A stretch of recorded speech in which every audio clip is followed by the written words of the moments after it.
Jaya Radha Madhava Kunja Gopi Jana Vallabha Giri Varadhari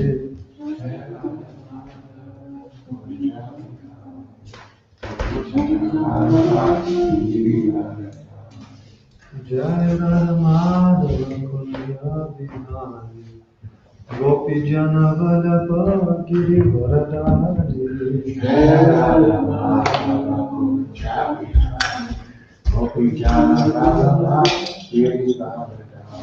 Yashoda Nandana Vraja Jana Ranjana Yamuna Tira Bhavachari Yashoda Nandana Vraja Jana Ranjana Yamuna Tira Bhavachari Yashoda Nandana Vraja Jana Ranjana Yamuna Tira Bhavachari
Bhagavatam ki jai, Nitai Gaura Premanande.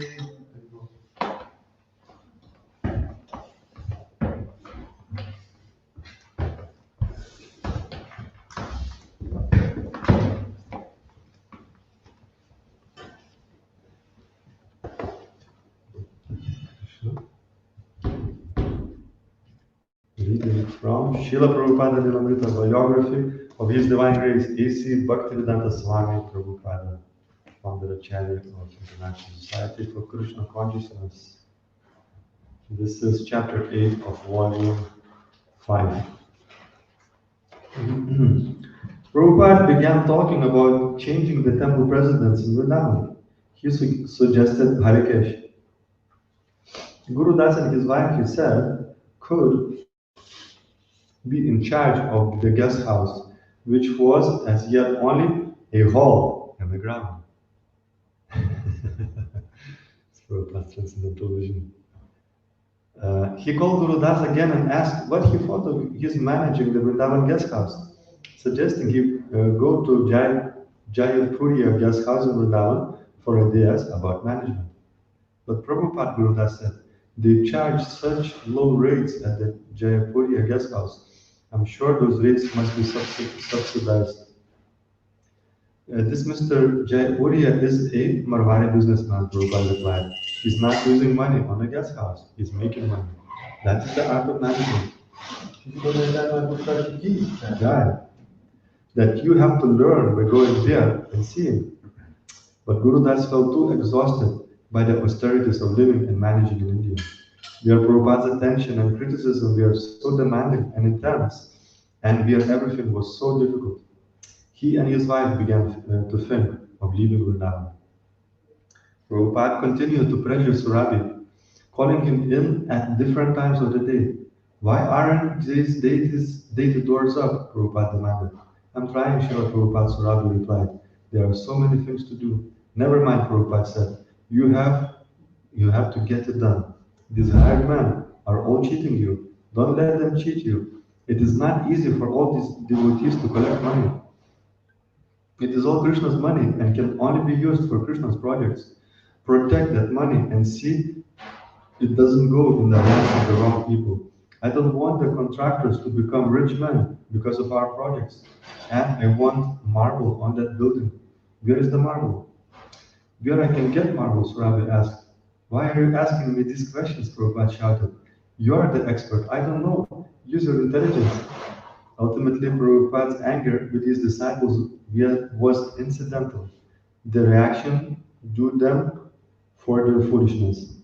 It was also a way of instructing them and testing them. But deeper was Prabhupada's transcendental impatience and frustration that his devotional service in Vrindavan was still not manifested. He wanted a wonderful temple for the glory of the Krishna consciousness movement, a temple that would establish Krishna consciousness all over the world. It was an offering to his spiritual master, and he had promised it to Krishna, but still, it was not completed. As for Prabhupada's disciples' failure to do the job, Prabhupada had to take the burden and the agony of that failure. His disciples were his instruments in his service to Krishna. If the instruments didn't work properly, then he suffered. Just as when one's arms and legs fail to function, the whole body suffers. His disciples' failure to carry out his desires was his loss. In this way, he felt transcendental lamentation over their failure to open the Krishna Balaram Mandir on Janmashtami Day. Prabhupada's disturbance, though transcendental, was nonetheless real. It was not feigned merely for instructing, nor could the devotees cheaply cheer up their spiritual master. For Prabhupada's disciples to properly assist him, they would have to understand his transcendental mood and serve him accordingly. Prabhupada wanted practical, down-to-earth service from his disciples. They should not expect to serve him sentimentally, but should work hard. Devotional service was dynamic. Prabhupada wanted his disciples to help him with his projects to serve his Guru Maharaj. Projects which, if successful, could save the world from misery. Srila Prabhupada ki jai. Om Namo Bhagavate Vasudevaya. Om Namo Bhagavate Vasudevaya. Om Namo Bhagavate Vasudevaya.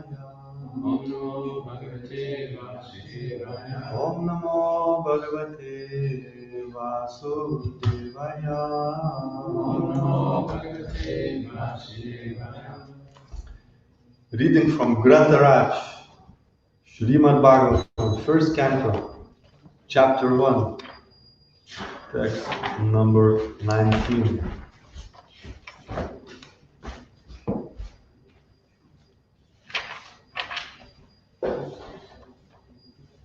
Vayam tu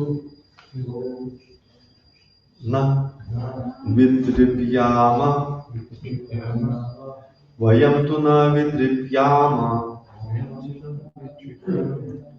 Uttama Shloka Vikrame Uttama Shloka Vikrame Yach Shrimvatam Rasagyanam Yashrimvatam Rasagyanam Svadu Svadu Pade Pade Svadu Svadu Pade Pade Vayam tuna vitripyama Uttama shloka vikrame Yashrilvatam rasagyanam Svadu Svadu Pade Pade Vayam tuna vitripyama Uttama shloka vikrame Yashrinvatam rasagyanam Svadu Svadu Pade Pade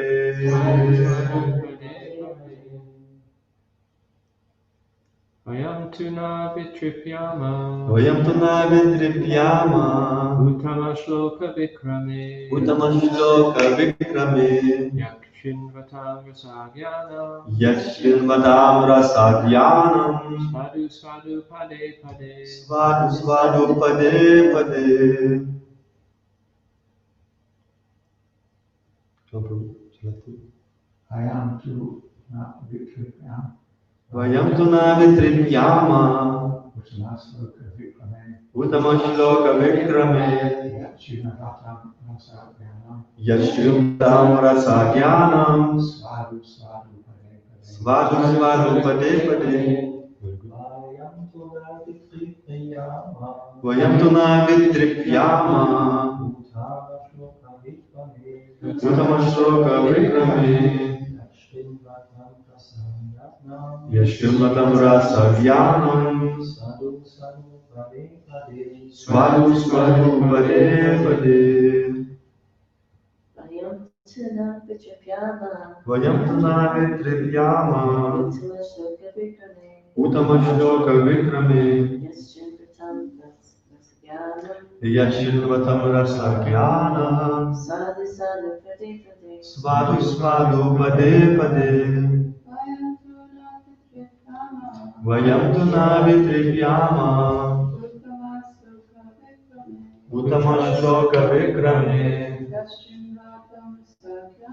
Yashrimvatam rasagyanam Svadu Svadu Pade Pade. So do word for word. Dvayam, we. Two, but. Na, not. Vitripyama, show me a trust. Uttama shloka, the personality of Godhead, who is glorified with transcendental prayers. Vikrame, adventures, yet which Shrinvatam, by continuous hearing, rasa, humor, jnanam, those who are conversant with, svadu, relishing, svadu, palatable, pade pade, at every step. Translation of purport by His Divine Grace, A.C. Bhaktivedanta Swami Prabhupada Ki Jai. We never tire of hearing the transcendental pastimes of the personality of Godhead, who is glorified by hymns and prayers. Those who have developed a taste for transcendental relationships with Him relish hearing of His pastimes at every moment. Responsibly, please. We never tire of hearing the transcendental pastimes of the Supreme Personality of Godhead, who is glorified by hymns and prayers. Those who have developed a taste Those who have developed a taste for transcendental relationships for transcendental relationships with Him, with Him, relish hearing of His pastimes of His pastimes, at every moment. of every moment. Report. There is a great difference between mundane stories, fiction, or history, and the transcendental pastimes of the Lord. The histories of the whole universe contain references to the pastimes of the incarnations of the Lord. The Ramayana, the Mahabharata, and the Puranas are histories of bygone ages recorded in connection with the pastimes of the incarnations of the Lord, and therefore remain fresh even after repeated readings. For example, anyone may read Bhagavad Gita or the Srimad Bhagavatam repeatedly throughout his whole life and yet find in them new light of information. Mundane news is static, whereas transcendental news is dynamic. Inasmuch as the spirit is dynamic and matter is static. Those who have developed a taste for understanding the transcendental subject matter are never tired of hearing such narrations. One is quickly satiated by mundane activities, but no one is satiated by transcendental or devotional activities. Uttama Shloka indicates that literature which is not meant for nescience. Mundane literature is in the mode of darkness or ignorance, whereas transcendental literature is quite different. Transcendental literature is above the mode of darkness, and its light becomes more luminous with progressive reading and realization of the transcendental subject matter. The so-called liberated persons are never satisfied by the repetition of the words Aham Brahmasmi. Such artificial realization of Brahman becomes hackneyed, and so to relish real pleasure, they turn to the narrations of the Srimad Bhagavatam. Those who are not so fortunate turn to altruism and worldly philanthropy. This means the Mayavadi philosophy is mundane, whereas the philosophy of Bhagavad Gita and Srimad Bhagavatam is transcendental. Om Jnana Timirandasya Vyananjana Shalakaya Chakshurudmilitam Yena Tasmai Shri Gurave Namaha Shri Chaitanya Manobhishtam Sthapitam Yena Bhutale Swayam Rupa Kadamaya Dadati Svapadantikam Vandeham Shri Guru Shri Yutapada Kamalam Shri Guru Vaishnavamscha Shri Rupam Sagrajatam Sahagana Raghunatham Vitam Tam Sajivam Sadvaitam Savadutam Parijana Sahitam Krishna Chaitanya Devam Shri Radha Krishna Padam Sahagana Lalita Shri Vishakam Vitamscha He Krishna Karuna Sindhu Dinabandho Jagatpate Gopisha Gopika Kanta Radha Kanta Namostute Tapta Kanchana Gaurangi Radhe Vrindavaneshwari Vrishabhano Sudhe Devi Pranamami Hari Priye Vanchakalpatarubhyascha Kripa Sindhubheva Patitanam Pavanebhyo Vaishnavebhyo Namo Namaha Jai Shri Krishna Chaitanya Prabhu Nityananda Shri Advaita Gadadhar Shri Vasadi Gaura Bhakta Vrinda Hare Krishna Krishna Krishna Hare Hare Hare Rama Rama Rama Hare Hare Mukam karoti vachalam bangum langayate girim yadvipatamaham Shri Guru Dinatanam. By the mercy of spiritual master, blind man can see the stars, lame man can cross the mountains, and dumb man can speak eloquently. I therefore offer my respectful obeisances unto lotus feet of my spiritual master. Namo Vishnu Padaya Krishna Krishna Krishna Swami Om Vishnu Padaya Krishna Krishna Krishna Bhakti Vedanta Swami Iti Namini Namaste Saraswati Devi Gauravani Pachayani Nirvishishushnavani Paschati Deshpani. So the translation again. We never tire of hearing the transcendental pastimes of the personality of Godhead, who is glorified by hymns and prayers.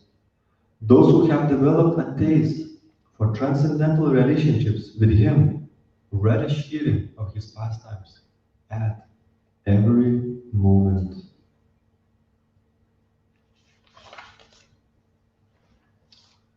So here is a very wonderful potency is described of transcendental narrations and activities of the Supreme Lord. And there is a comparison given between mundane and also Mayavadis that include and transcendental sound vibration recorded in a literature, a transcendental literature. We are doing a international Shravana week here. We've been tomorrow will be the last day. Is the 6th day of the Shravana week when we're making a little extra effort to read and study the transcendental literature given to us by Srila Prabhupada. And it's a very nice comparison is given by the literature which is not transcendental, which is mundane, and which contains just a mundane sound vibration of this material world. It is put into category, it is called static. Static, while transcendental literature is ecstatic. So this is like comparing iron and gold. Static means it's not like dynamic as well is used. Prabhupada used this word dynamic versus static. So when something is dynamic, I think even people who use in the modern kind of vocabulary quite a lot of this world, do people say dynamic? This person is dynamic. So dynamic is it's moving, it's alive, it's energized, it's full of activity, full of positivity, enthusiasm is there, something is dynamic, is moving, etc. And static is something which is stagnating, something which is a little bit stale, a little bit dry, a little bit boring, uh, something that doesn't have such a long lasting uplifting value, stagnating, etc. So this is static. So despite of the fact that there are so much literature around the world and people are reading it, and people even have a favorite book, but how many times you can read your favorite book? It tends to become dry and boring. That's the limitation of that static material energy. When the soul, which is spiritual by nature, the soul is ultimately dynamic. When it's trying to enjoy the static energy or material energy, which is static, then there is satiation, there is a saturation point. No matter what you do, there is this point of getting dry. Because like one example is even having like a good food. Uh, of course, you cannot compare prasadam with just a mundane food, but just to give it an example to limitation of the senses. Like, we had this pizza just a couple of days ago, and the senses, and there was a nice drink, etc. And the senses become very aligned when they come in touch with the pizza. However, how many slices you can take? Just like Felix said, it took 5 slices or four. 4 slices, and I was trying to convince him, take one more slice. You have to perform some austerities in devotional service, and he couldn't. He reached his saturation point, and that was that. He couldn't take another piece. and the same for me. So there is a limitation. Of course, prasadam is transcendental, but just to give it an example, that we have limited way of how much we can experience through those senses.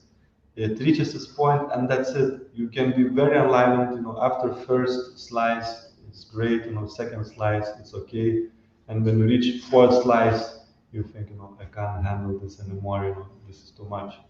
And anything you do, take any activity in this material world, it has that limitation point.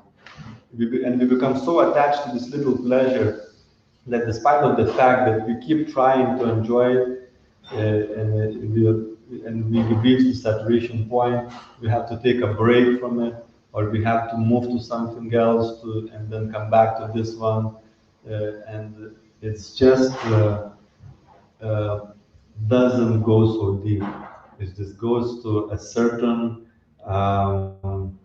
level, physically, emotionally, intellectually, and mentally, and doesn't go beyond that point. That's the problem. That's the struggle, and that's limitation of the static situation. And if somebody is dynamic, if the soul is dynamic, the soul is ecstatic by nature, is trying to get a pleasure for something which is static, or something which is stale, or something which is limited.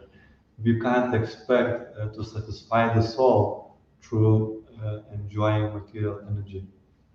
So transcendental energy, the spiritual energy, everything in relationship with Krishna is completely dynamic, is ecstatic, is blissful, but we cannot experience that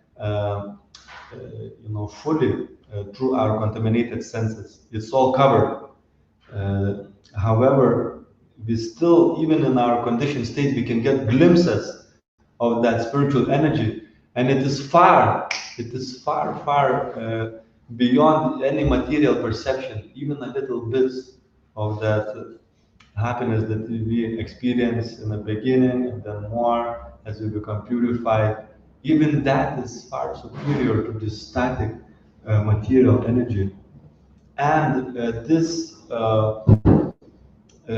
whole Krishna's activities and Krishna's pastimes and adventures.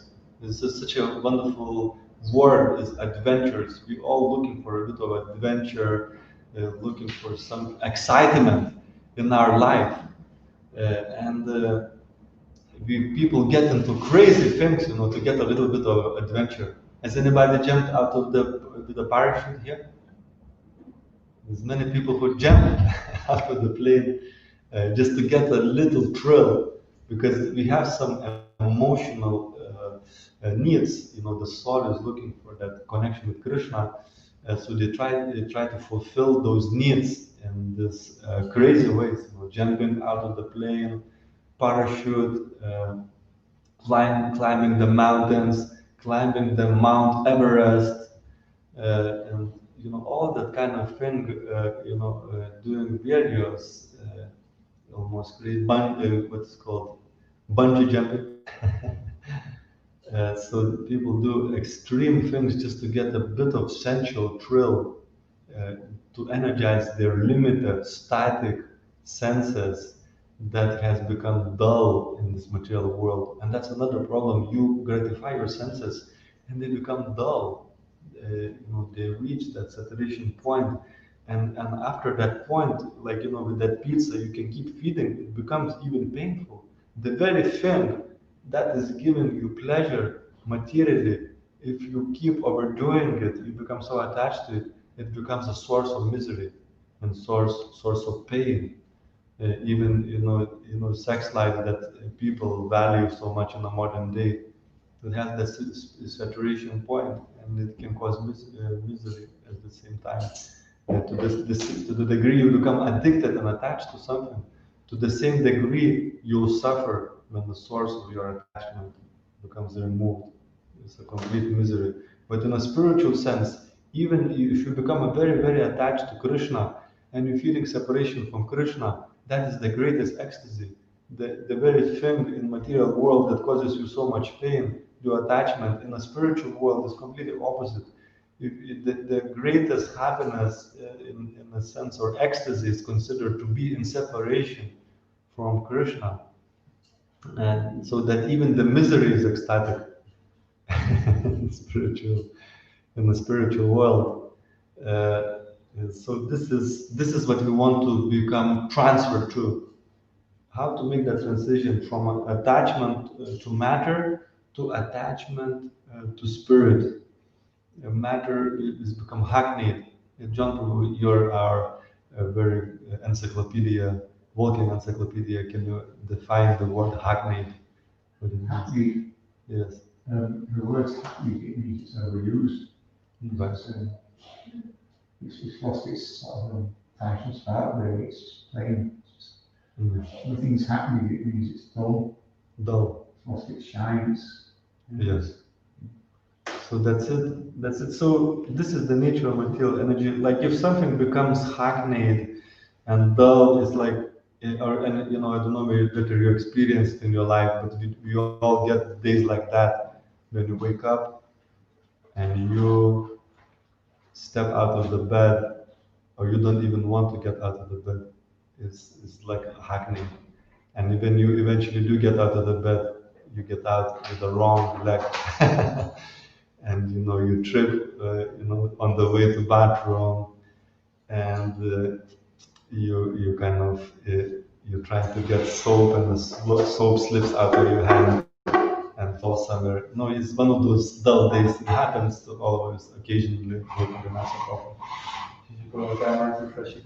Yeah. One of those hackneyed and dry days when everything is dull, there is no colors in life, etc. So we get those days like that. But this is what material enjoyment leads to. So like we get all those different thrills and emotional things and etc.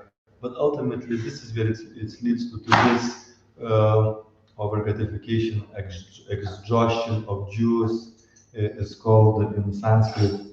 Um, can't remember how it's called in Sanskrit, but in English it's called chewing the chewed. So you reach that point that everything is dry. But why it reached this point? Because you over gratified yourself. Your senses have become over gratified, or the thing has become so monotonous and the same day after day after day that you just become so bored. There is no more life. There is more bliss, and everything is the same. So this is the nature of material energy. Is static. So we want to transfer ourselves from being static to becoming ecstatic. And this is already within us.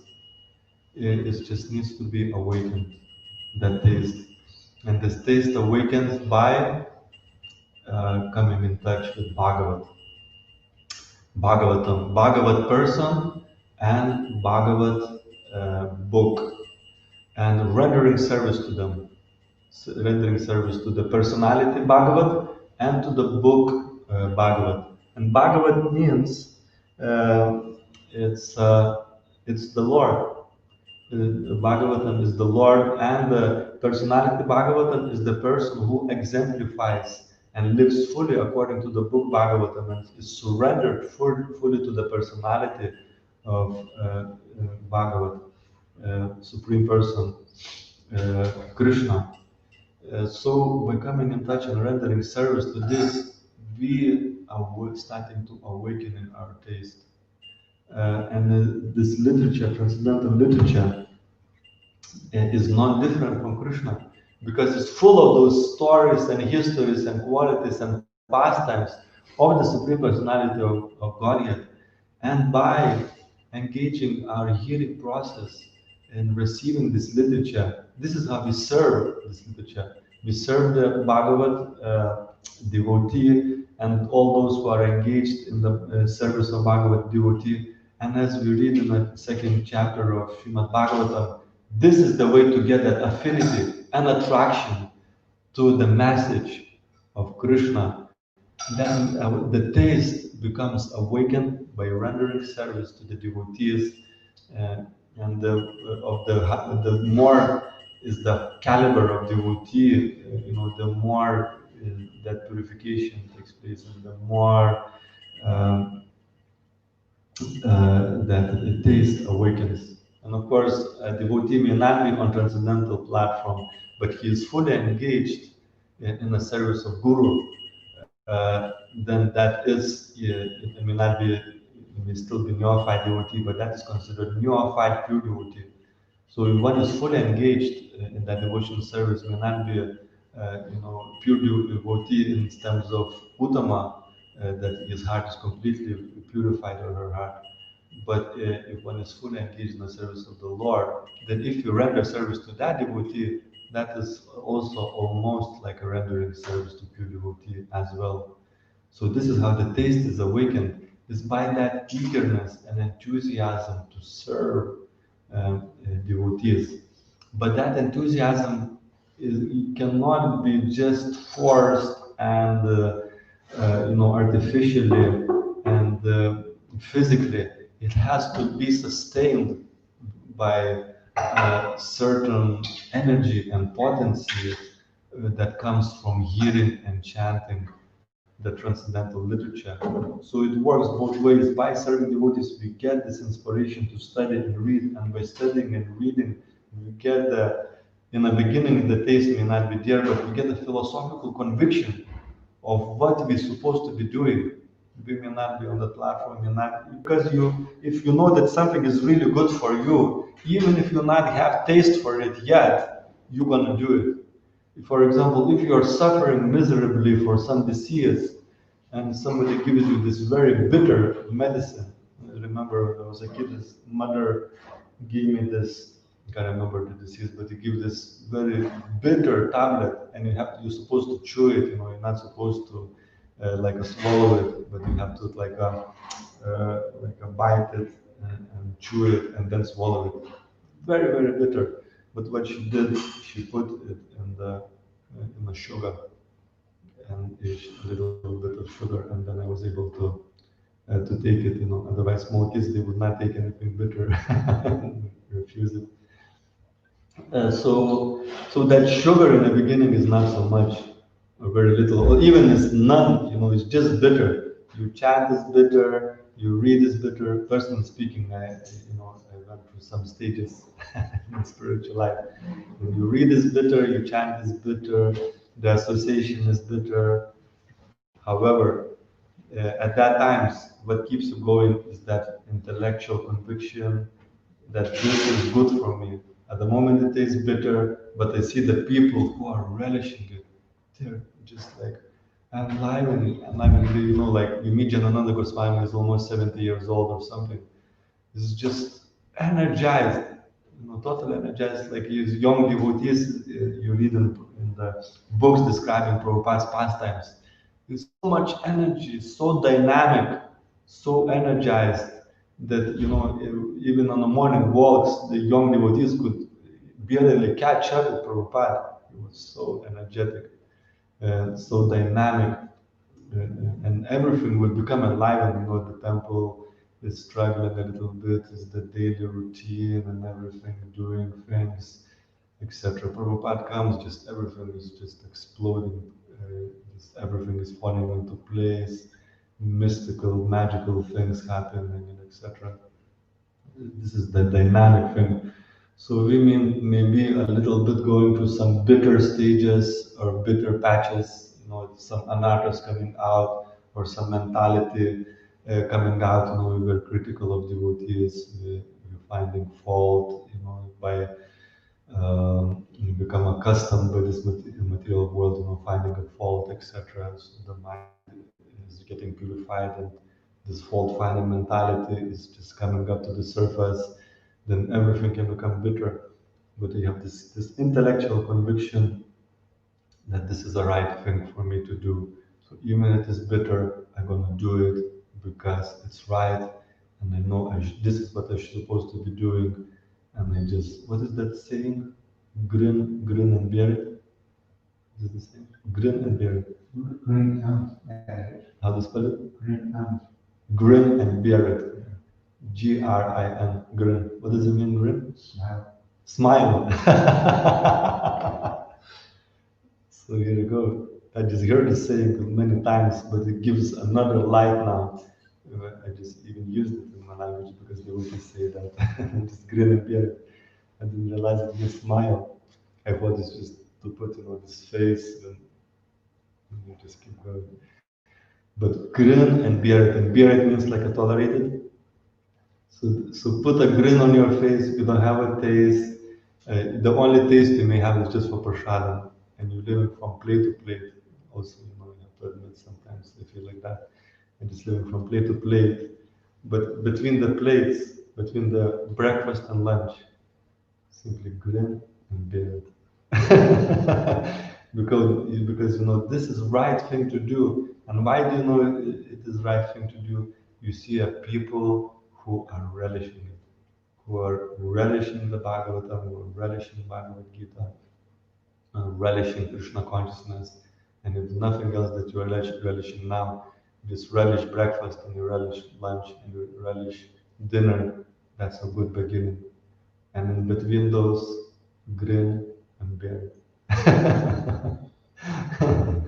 It's worth it. So, but if you don't have that intellectual conviction, if you don't study these books, even if you don't have a taste at the moment, but if you don't cultivate that philosophical conviction, then what is the opposite of grin? It will be like a face down and bear it. In the long term or even in short term, we were not able to do it. We may decide, this is too much. I cannot do this. There is no hope for me. So this is what happens if you don't do sufficient study and reading. We can come to this point that grin is gone. We cannot anymore grin, and for how long you can bear it when you cannot grin anymore. So that's the thing. So you have to become connected, and if those mentality is coming out, we're becoming a bit critical and jealous, or the mind is just we look around and the only thing we see faults. That we are in consciousness in the wrong place, and we have to overcome it by serving Vaishnavas. By meditating on faults of people, we are starting accumulating those faults. They're becoming more and more manifest in our heart. And I've been there myself, and also can admit it. It's not a place you want to be. It's very miserable, sad place to be, is to meditate on other people's faults. How you can become Krishna conscious? By meditating on a lack of other people Krishna consciousness. It's impossible. Then you become also, whatever you see, lack of other people Krishna consciousness, you become like that as well. Or it may be just, and also the nature of envy is that we see the small thing and it becomes big. We should see the moon, unless of course, some devotees have a service that they have to point out some spots on the moon and say, look, there's a spot on your moon, can you clean it? But if it's not our service, then just leave that spot, look at the moon. But if you have been given service, find the spots on the moon and ask to clean it, and then you have to do it. It may not be very palatable, but you have to do it. So what are the strategies? So I would like to now finish with the strategies, how we can get this taste. So one is the serving of the Vaishnavas, and another, we have to make certain schedule adjustments in our schedule, make certain commitments. I'm going to do something every day at this time. Let's say we have no taste for reading, and when the service is finished, then we kind of just want to go to bed, or we want to do something which just gives a little and gratification for us. But if we have no taste for reading, that's like a last thing we want to do. But we can create a sangha. To do something in a group is much easier. If you sit down just yourself and read and you have no taste for it, mind is somewhere else, or you fall asleep or whatever. But if you create a group, a study group, okay, we're gonna come together, and you can't fall asleep in a group. And it says, okay, it's now time. It's your turn to read now. At least at that point when you're reading, you wake up. And because in that sangha we become stronger, we decided to do, okay, at this time we're gonna do this reading, and you have to be there. You made a commitment, and it's just gonna happen. Even if you're mentally you want to be somewhere else, it's just gonna happen. So, for example, I made a commitment with Raj now, since beginning of August, to read Bhagavad Gita one chapter a day, every day for a year. So planning until the August 2021, we made that commitment. I know just by myself, I will not be able to honor that commitment. So many things are coming up and this and a third thing. But I found a person who is very good at that kind of thing. I know that every day is gonna ring me at 7 o'clock and we're just gonna do it no matter what. So in that way, now it's in your schedule. Even if you have to do something else, you made a commitment, you just have to put aside at least 10 minutes in your life and you're going to do it. So we invite everybody to become a member of CHAD. This program started by Visheshik Prabhu. CHAD means chapter a day, chapter of Bhagavad Gita a day. There's so many unlimited benefits of doing it. One thing is that if you made that commitment, that means you're gonna do a chapter a day. Prabhupada wanted us to know the Bhagavad Gita. Is it called threadbare? That like every thread, of every word in the Bhagavad Gita. Just like some Christians, they know Bible in and out. So imagine if you start reading a chapter of Bhagavad Gita a day, just the translations, then that it takes about 18 days to complete a chapter. So that's about 20. Who is good at mathematics? I think it's about 18 times. You're gonna there's 18 chapters. It takes 18 days, and in a year you can complete Bhagavad Gita 18 times, again and again and again, 18 times. I believe that makes 360 days, isn't it? Yeah, I believe so. So that's 18 times, 18 chapters in 18 days. This magic formula. And if you do that for a year, you will become much more familiar with the Gita. You start recognizing, if you look if you move to the new place in the neighborhood and you don't know anything there, you start doing the walks every day, you discover a park, you discover where is the local shop, and etc. What's all happening. You're getting to know more and more and more, and then you have a full picture of where everything is, in your neighborhood. And you feel very comfortable and happy. This is there, this is there, this is there. So Bhagavad Gita, if you start going in and out, if you read for a year Bhagavad Gita 18 times, you start to know this verse is there, and some verses, like we read this dynamic, some verses start to speak with you. Anybody had experience and you read and it's speaking to you? Something like a very, very relevant. And so there will be some verses that always will inspire you for the rest of your life. There will be some verses that just every single time you read it and think, this is so enlightening, this is so relevant to me. And then you will start to know where is it exactly, that verse, and what is the background of this verse. And some verses will speak to you on a particular times and particular places. So when you're doing that chapter a day, you can make a note. You're going, maybe doing in a group or individually, you can make a note of 1 or 2 or 3 verses or 5 that are speaking to you and resonating with you. And after you finish the chapter, if you have time, just read one purport of that verse, or read 3 purports or 5, or whichever amount of time you can have. And then that verse becomes more and more alive. And we can do that for the rest of our life. It's so dynamic and so ecstatic, this transcendental energy, that as we read on the purport, we can get a new light. The more you read it, the more you get accustomed to it. We can get a new light of information every time you read it for the rest of our life. The more you become advanced, the more you become purified, different things will start speaking to you. A different light of information will become manifest. And it remain ever fresh. And as the heart becomes purified, you realize that you're coming directly in touch with Krishna by reading this. And Srimad Bhagavatam, we had a discussion on the first day of Shravanam of this verse, tree or expert and thoughtful man relish Srimad Bhagavatam, the mature fruit of desired tree of Vedic literatures. It emanated from the lips of Shukadeva Goswami. Therefore, this fruit has become even more tasteful, although its nectarian juice was already relishable for all the truly liberated souls. And there is this explanation on a purport that we didn't reach last time, but is amazing. In the shloka, it is definitely stated that spiritual rasa, which is relished even in the liberated stage, can be experienced in the literature of the Srimad Bhagavatam due to its being the ripening fruit of all Vedic knowledge. By submissively hearing this transcendental literature, one can attain the full pleasure of his heart's desire. But one must be very careful to hear the message from the right source. So the full pleasure of heart's desire, we can look in our hearts, there is so much aspirations there.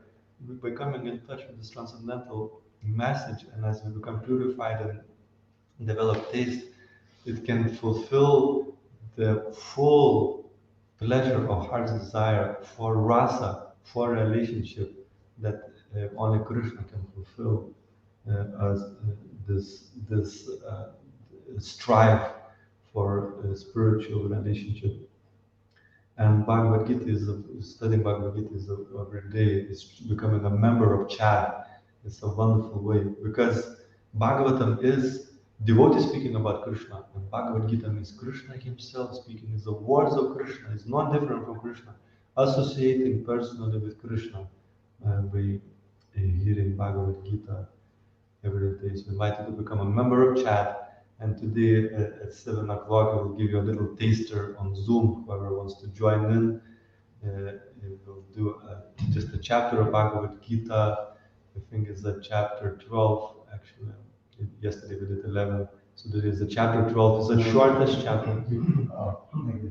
So we discussed 12. Yeah, we discussed 12, but we read 11. And today's chapter 12 is the shortest chapter. It's only 20 verses.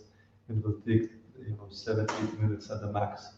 So I invite you to join a chapter day, 7 o'clock. We post it on WhatsApp, the link, and we can read it together. Whoever will join, and then you can start the ball rolling. Find your own group, create a group and just start the ball rolling with this chapter a day. And also Prabhupada gave a benediction. If you read every day Bhagavad Gita for a year, a chapter a day, then in a year's time, you will become a scholar. Not in a year's time, but you get a benediction that after a year of doing that, you get a benediction that you become a great scholar of scripture. And of course, we don't want to become a scholar in a mundane sense, but we need to become a scholar in the sense that we want to share this message and defeat various challenging philosophies and actually live the teachings. Not just know things and do something else, but live the teachings.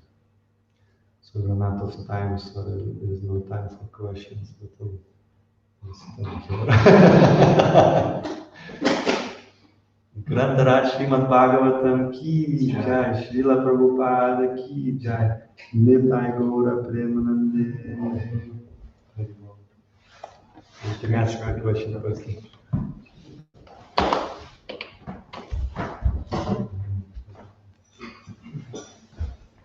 Hare Krishna, Hare Krishna, Krishna Krishna, Hare Hare Rama, Hare